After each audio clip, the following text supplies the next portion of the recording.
জলাধারে স্নান করতে নেমে তলিয়ে গেল 7 বন্ধু। 4 জনকে উদ্ধার করা গেলেও এখনো নিখোঁজ 3। জলাধারে স্নান করতে নেমে তলিয়ে গিয়েছিল 7 বন্ধু। তড়িঘড়ি স্থানীয়রা 4 জনকে উদ্ধার করলেও এখনো নিখোঁজ 3। নিখোঁজ 3 জনের খোঁজে জলাধারে তল্লাশি চালাচ্ছে পুলিশ ও স্থানীয় বাসিন্দারা। আজ দুপুরে ঘটনাটি ঘটেছে বাঁকুড়ার সোনামুখী থানার রন্ডিয়া জলাধারে। স্থানীয় ও পুলিশ সূত্রে জানতে পারা যায়, পশ্চিম বর্ধমান জেলার কাকসা এলাকার 7 বন্ধু মিলে এদিন দুপুরে রন্ডিয়া জলাধারে স্নান করতে যায়।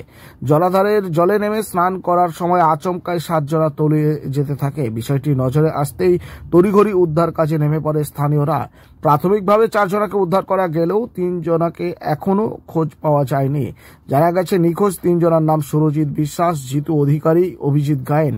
3 জনারই বয়স আনুমানিক 17 বছর। আপাতত স্থানীয়দের সাহায্য নিয়েই খোঁজ চালাচ্ছে ওই 3 জনার। জলাধারে তল্লাশি চালাচ্ছে বাঁকুড়ার সোনামুখী ও পশ্চিম বর্ধমানের বুদবুদ থানার পুলিশ। খবর দেওয়া হয়েছে বিপর্যয় মোকাবেলা বাহিনীকে।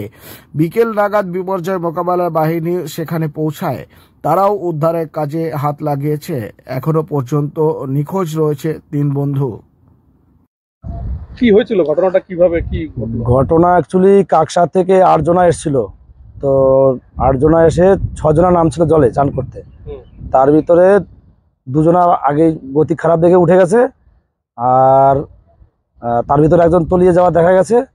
তাকে ওই পানসি নৌকা জেলেরা মাছ ধরছিল, ওরা গিয়ে হাত দিয়ে ধরে তুলে নিয়েছে। আর 3 জনকে এখনো পাওয়া যায় না, লাশ এখনো জলের তলায়। মানে কজন, 2 জন না 3 জন? ওরা এখন 3 জন। 3 জনকে খুঁজে পাওয়া যাচ্ছে না, ওদের খুঁজে পাওয়া যাচ্ছে না। মানে কিভাবে তলিয়ে গেল জলে? ওরা ওই চান করতে নামছিল, চান করতে না করে স্রোতে জল ঠাই পায় নাই, এর জন্য আর কি। এরা কি কোনো মদ্যপান করেছিল? হ্যাঁ, হতে পারে, কারণ ইয়ং ছেলে তো, না হওয়ার কিছু নাই।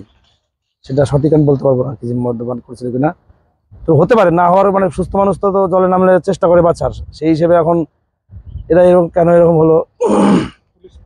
পুলিশ এসছে, দুপারেই পুলিশ এসছে, ওপারে কাকসা থানার, আমাদের এপারে সোনামুখী থানার পুলিশ এসছে। এখন দেখা যাক কি করে পুলিশের কর্তব্য, কি সম্ভব।